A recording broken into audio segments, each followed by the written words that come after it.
the most important thing of all is that you show up and you practice. You actually do it, because yoga is a practice. You take care of your body, you take care of your breath, and you learn to work with your mind. Those three things is what makes a yoga practice. Working with the body, working with the breath, working with the mind. When you have all those three things, then you find that something else opens up, and that life overall starts to get pretty amazing for you.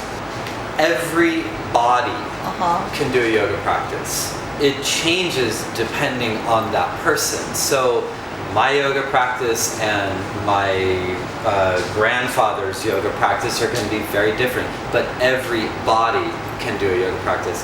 And if our yoga practice becomes about inflicting violence on oneself in order to achieve some outer ideal, then we have a problem about the desire to achieve being about intrinsic lack of self-respect or lack of self-acceptance.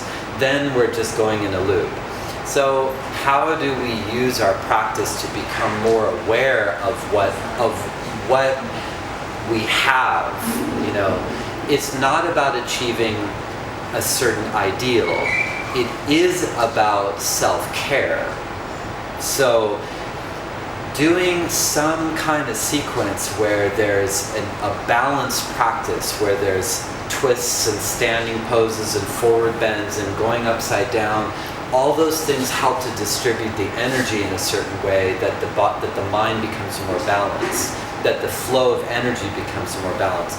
That is what's important, and it does not mean that it means sophisticated or highly advanced poses, no. But if somebody feels the natural expression, if somebody feels this natural urge to want to go further or to express because they can, by all means, there's tens of thousands of different poses one can achieve. What I really believe is that every person in their body, there's a lot of information, a lot of wisdom about how to live and how to eat and what kind of ways to spend your energy and who to spend time with, right?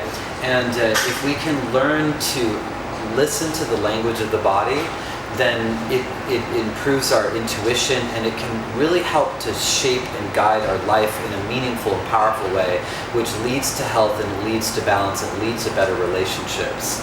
That's what it's about. It's not about achieving to look like something, although that can be gratifying too.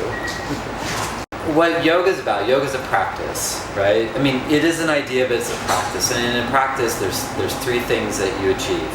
You work on the body, you work at the level of the breath, and you work to train your mind. And you do that repeatedly. Body, breath, mind. And when you work with those three things, then something else opens up, which is called spirit. And in that's when your life really begins to change.